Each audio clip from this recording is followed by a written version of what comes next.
Hola a todos, bienvenidos a un nuevo video tutorial del canal de Sistemas Inteligentes. En esta oportunidad vamos a ver una de las técnicas de aprendizaje automático más importantes y robustas desarrollada por Bagnic.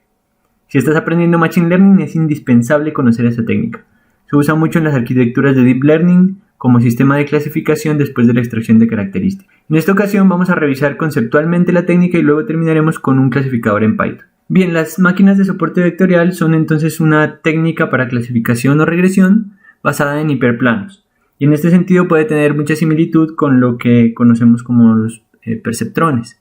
En el sentido en que si tenemos en un espacio de características varios elementos, podemos trazar planos o hiperplanos para separar y clasificar esos objetos. Sin embargo, en el problema del perceptrón podríamos tener muchas soluciones para un mismo problema, ¿cierto? Entonces, miren, aquí tenemos unos elementos en un espacio de características de solamente 2 dimensiones y podemos generar n planos que separen esas características y todos van a ser de alguna forma correctos con los datos de entrenamiento. Sin embargo, lo que propone Bagnic es generar el mejor de esos planos, el mejor plano que podamos trazar para separar las características. Y se le ocurrió entonces que el mejor plano puede ser aquel que maximice una distancia entre los elementos más cercanos de esas clases. Entonces vamos a ver que tenemos un plano y algo que vamos a llamar margen, que es la distancia entre otros dos planos que están paralelos a este plano central y que pasan por al menos un elemento o un elemento del dataset. Entonces la idea que propuso Bagnic es trazar este hiperplano para separar estas clases, maximizando esta distancia entre estos planos paralelos al plano principal. Vamos entonces a formular nuestro problema. Supongamos que tenemos un espacio de características en Rn, es decir, n características. En este caso vamos a reducirlo simplemente a 2 para que lo podamos ver gráficamente, es decir, x1, característica 1, x2, característica 2. Y también tenemos un w que pertenece a Rn, que va a estar relacionado precisamente con la ecuación del hiperplano que vamos a usar para separar las dos características. Estos van a ser el conjunto de datos W van a ser los parámetros de nuestro sistema. Es posible entonces determinar la ecuación de este hiperplano usando la ecuación w.x más b igual a 0, ¿vale? Entonces esta ecuación nos representa este plano de aquí o este hiperplano en el espacio n dimensional. Para el caso particular de 2 dimensiones, pues no será más que w1 por x1 más w2 por x2, que será este producto punto más b. Y esto es un número escalar, ¿cierto? Producto punto nos da un número escalar, más b, que es otro número escalar, nos da un número escalar. Podemos entonces establecer unas fronteras de decisión, ¿vale? Esas fronteras de decisión nos van a mostrar que si tenemos un par coordenado cualquiera y lo pasamos por la ecuación del plano, nos va a dar mayor que 0 para aquellos elementos que estén a la derecha del hiperplano y nos da menor que 0 para aquellos elementos que estén a la izquierda del hiperplano.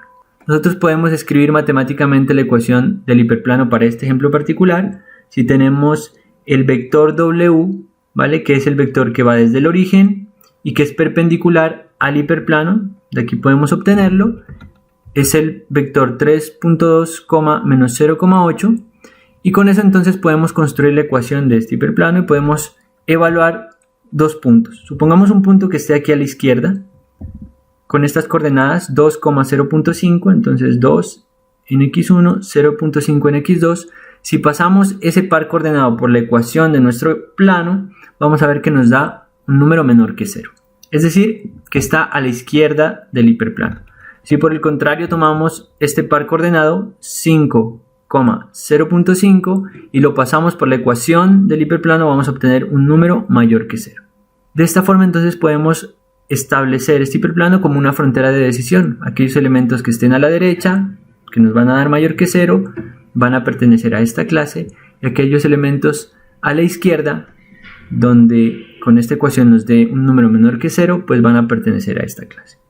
Muy bien, cuando nosotros tomamos el producto punto entre W y X, básicamente lo que estamos tomando es la proyección del vector X sobre W. Entonces, si de nuestro ejemplo tomamos nuestro punto de prueba y tomamos W.X, lo que vamos a obtener es la proyección del vector X en W. Si a eso entonces lo operamos con B, ¿vale? Si tomamos esta magnitud y lo operamos con B, es decir, le sumamos B el offset, pues lo que vamos a obtener es la distancia, ¿cierto?, entre el plano y la proyección de ese vector.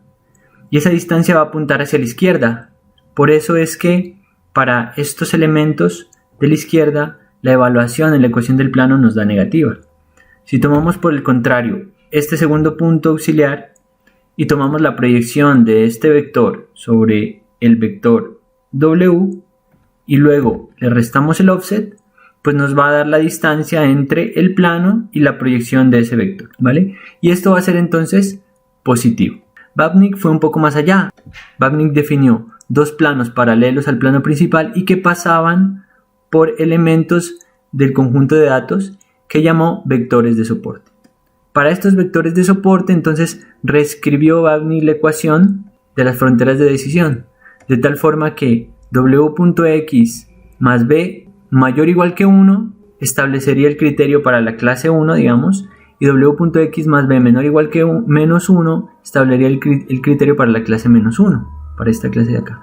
De esa forma, entonces, nos aseguramos de que ningún elemento esté dentro del margen.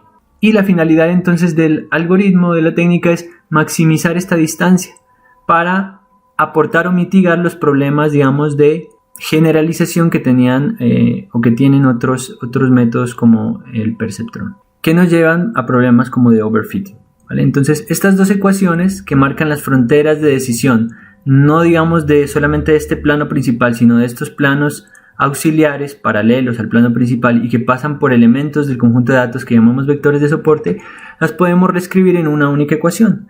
De esta forma, y sub i, factor de w.x más b mayor o igual que 1, con y sub i igual a 1 si el x o el dato del par coordenado está a la derecha del plano, o y sub i igual a menos 1 si está a la izquierda. Entonces, si un dato está por aquí a la derecha, y sub i es 1 y tenemos esta ecuación, y si un dato está por aquí a la izquierda, y sub i es menos 1 y obtenemos esta ecuación. Es decir, hemos reescrito estas dos en una sola. Para los vectores de soporte se cumple algo particular, y es que como están sobre el plano o sobre los planos auxiliares, pues se cumplirá la igualdad. Es decir, y sub i, factor de w.x más b, menos 1 igual a 0 para los vectores de soporte. Muy bien, como la idea de Babnik es establecer o encontrar este hiperplano de tal forma que este margen se maximice, pues vamos a intentar determinar cuánto vale ese margen o cuánto mide ese margen. Muy bien, para eso vamos a evaluar la magnitud, digamos, de la proyección del vector x menos o del vector de soporte x menos sobre el vector del plano w. Y bueno, nosotros sabemos que esta longitud la vamos a encontrar tomando el producto punto entre el vector x y el vector w, dividiéndolo entre la norma. Entonces vamos a encontrar la distancia precisamente del origen al lugar de la proyección de nuestro vector x. Y también podemos hacer lo mismo para el vector de soporte que está a la derecha del plano. Entonces vamos a tomar la proyección de x sobre w entre la norma de w y vamos a encontrar esta distancia de acá. La distancia del margen entonces será, como ven ustedes aquí, la diferencia de más menos de menos. Y si lo escribimos en términos de lo que ya hemos encontrado, pues factorizando 1 sobre la norma de w será factor de x más punto w menos x menos punto w. Muy bien, pero además nosotros sabemos que para los vectores soporte se cumplen esta ecuación.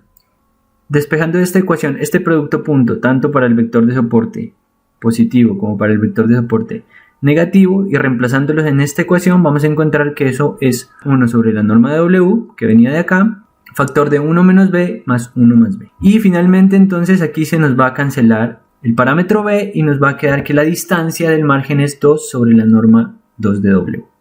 Bien, entonces el objetivo de la técnica SVM entonces es maximizar esta ecuación, 2 sobre la norma de w. Ese es nuestro objetivo.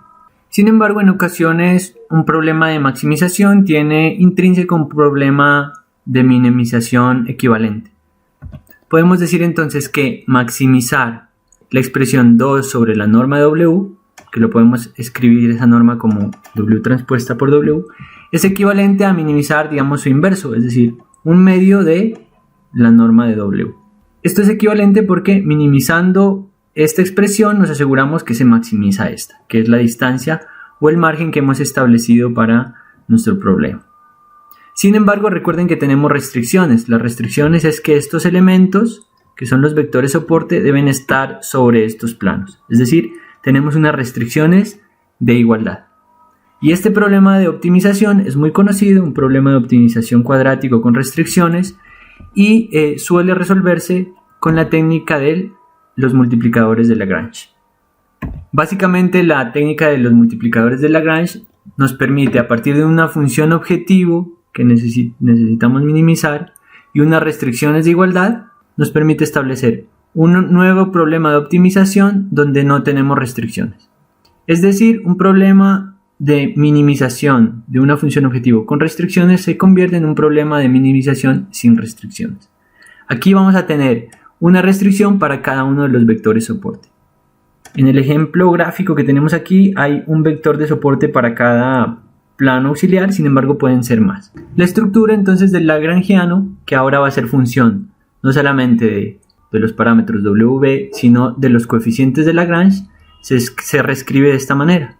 La función objetivo menos la sumatoria a lo largo de todas las restricciones de la restricción multiplicado por los coeficientes de Lagrange.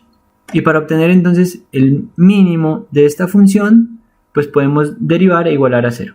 Vamos a derivar respecto a W y a B, que son nuestros parámetros. Bien, no voy a detallar los pasos matemáticos en cada uno de estos procedimientos, pero si están interesados pueden dejarme en los comentarios y podemos hacer un video tutorial exclusivo para el desarrollo matemático en detalle de estas ecuaciones. Sin embargo, que sepan que al derivar el lagrangiano respecto a W igualando a 0, vamos a obtener que W es igual a esta expresión de aquí, a la sumatoria a lo largo de cada una de las restricciones del producto de los coeficientes de Lagrange por y sub i x sub i. Y cuando derivamos respecto a B, igualamos a 0, tenemos esta expresión que es la sumatoria a lo largo de las restricciones de los coeficientes de Lagrange por y sub i igual a 0. Básicamente estas derivadas parciales son muy sencillas, se deriva respecto a la variable, lo demás permanece constante y se siguen las reglas de derivación convencional. Reemplazando estas dos expresiones que obtenemos en nuestra ecuación de lagrangiano, vamos a llegar a esta expresión. Aquí lo importante es que ahora nuestro lagrangiano depende solamente de los coeficientes de Lagrange y no tenemos por aquí los parámetros W y B. Y depende también del producto punto de los vectores de soporte. De esta forma entonces se formula el problema de optimización para las máquinas de soporte vectorial a partir de la idea de la minimización de la función objetivo, que es el margen que se marca entre los planos auxiliares que marcan los vectores de soporte, con las restricciones que hemos establecido. Sin embargo, a pesar de todo ese procedimiento matemático, esta expresión de aquí es válida solamente cuando las clases son linealmente separables. Es decir, si tenemos un problema en donde no podamos pensar en un plano para separar las clases, pues esta expresión no nos va a servir. Y es ahí donde entra otro elemento bastante importante de la técnica de máquinas de soporte vectorial, y es el truco kernel, que básicamente consiste en aplicar una transformación al espacio de entradas a través de kernels para, aumentando la dimensionalidad de nuestro espacio de entrada, convertir un sistema que es de clases linealmente no separables como este en un sistema de clases linealmente separables. Si nosotros pensamos en trazar un hiperplano para dividir estas dos clases que están en diferente color, pues no vamos a encontrar una solución. Es decir, no existe ningún plano o ninguna línea recta que nos divida perfectamente esos dos elementos o esos dos grupos. Sin embargo, si aplicamos el truco kernel, vamos a aumentar la dimensionalidad de este espacio. Aquí hemos aumentado una dimensión más, aplicando un tipo de kernel gaussiano, y podemos ahora sí a través de un plano separar los dos grupos. Es decir, hemos convertido un sistema de clases linealmente no separables en un sistema de clases linealmente separables. Acerca del truco kernel y de las funciones kernels hay mucho por decir. Las funciones kernel deben cumplir unas especificaciones concretas. Sin embargo, para el alcance de este video tutorial quiero solamente dejar la idea del truco kernel. Vamos a ver en código que vamos a usar un kernel de tipo función de base radial para precisamente este sistema que no es linealmente separable, convertirlo en un sistema linealmente separable. De esta forma entonces, si nosotros realizamos el truco kernel, aumentamos la dimensionalidad en el espacio de entrada, trazamos un plano que nos divida los dos grupos y luego proyectamos ese plano nuevamente en nuestro sistema de dos dimensiones, pues lo que vamos a ver son unos contornos que van a precisamente a dividir las dos clases y en los cuales vamos a ver precisamente el plano principal, los planos secundarios que intersectan algunos elementos, ¿cierto?, del espacio de características y que van a ser nuestros vectores de soporte. Muy bien, ahora que conocemos los fundamentos conceptuales y matemáticos de nuestras máquinas de soporte vectorial, vamos a Python a desarrollar un clasificador. Muy bien, en la descripción del video encontrarán el enlace al repositorio de esta lista de reproducción que hemos venido trabajando y nos vamos a ir al módulo, al hipervínculo del módulo máquinas de soporte vectorial. Si hacen clic en este hipervínculo, los llevará al código. Si por algún motivo tienen problemas en cargar este cuaderno, les aparece aquí que el sistema o la página no la puede cargar.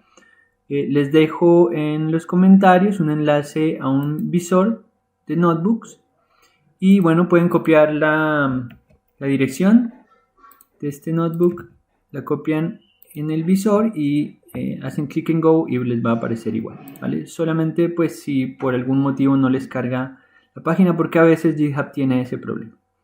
Bien, en todo caso aquí van a encontrar entonces la descripción general, algunos elementos importantes que hemos hablado sobre las máquinas de soporte vectorial y les voy a invitar a que abramos un documento de Google Colab y trabajemos el código.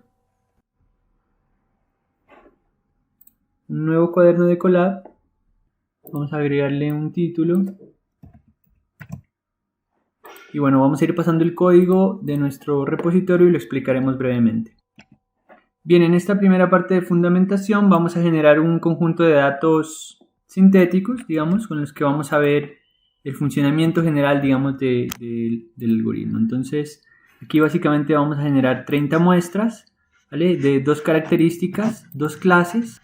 Y para esas 30 muestras, entonces vamos a generar un modelo de máquina de soporte vectorial con kernel lineal. Y bueno, ese modelo lo vamos a entrenar con los datos y vamos a ver cómo el sistema genera el hiperplano y el margen, ¿vale? Entonces si ejecutamos esta línea, vamos a ver entonces que aquí están los 30 elementos que generó nuestra función y a través del modelo de máquina de soporte vectorial con un kernel lineal podemos separarlo maximizando el margen.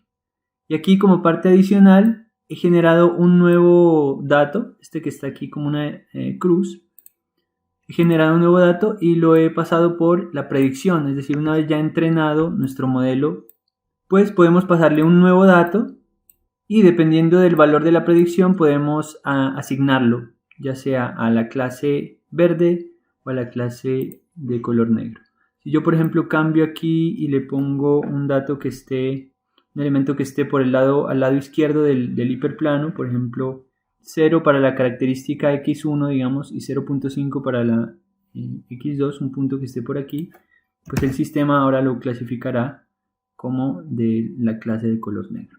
Muy bien, explico brevemente el código. Aquí generamos los datos sintéticos, aquí creamos el modelo, tiene muchos más parámetros, pero usamos la mayoría por defecto, simplemente el kernel de tipo lineal, hacemos el entrenamiento del modelo. Luego aquí nos permitimos graficar precisamente el espacio de características, es decir, estos puntos que generamos aquí, estos 30 puntos.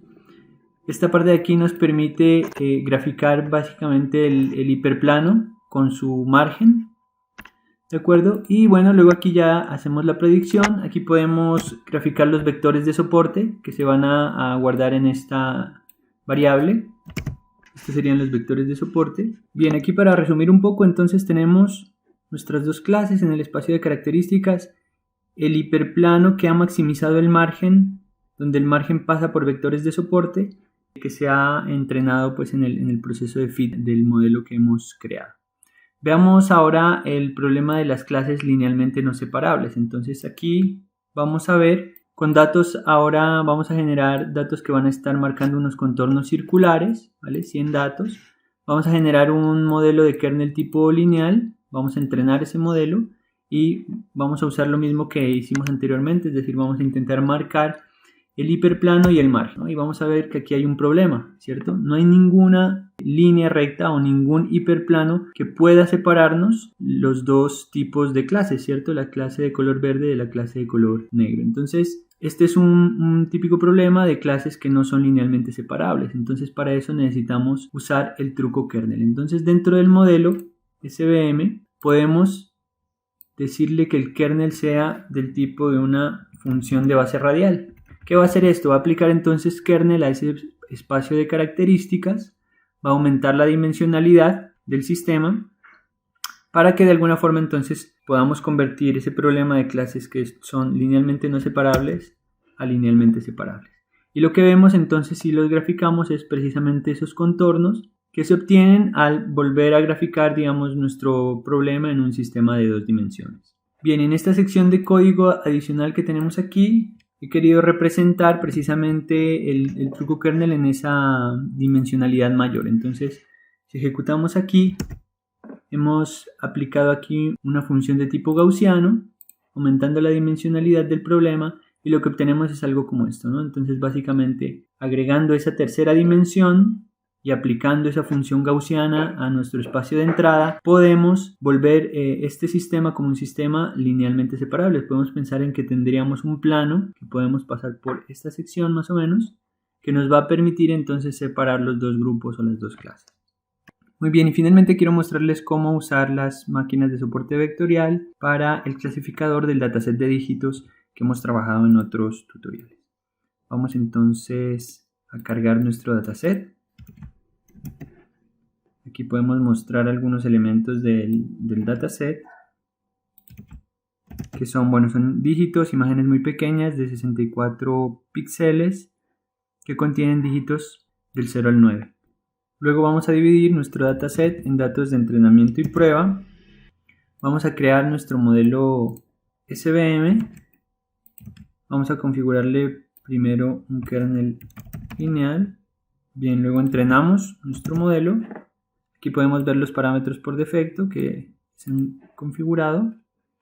Y bueno, podemos entonces ya en la predicción generar la matriz de confusión para evaluar el desempeño, ¿no? El accuracy promedio es 0.97 y esta es nuestra matriz de confusión. Recuerden, en la diagonal principal esperamos obtener los máximos y ceros en los elementos que están sobre y por debajo de la diagonal principal. Podemos probar este mismo sistema con un kernel de función de base radial. Lo entrenamos y vemos que el desempeño mejoró un poco, ¿no? 99% para este dataset de dígitos. Muy bien, eso es todo por ahora. Es lo que quería compartirles, los fundamentos conceptuales matemáticos y algo de código en Python de las máquinas de soporte vectorial. Espero que sea de utilidad y de su agrado. Y no duden en dejar en los comentarios si tienen dudas o preguntas sobre los temas que trabajamos en el canal.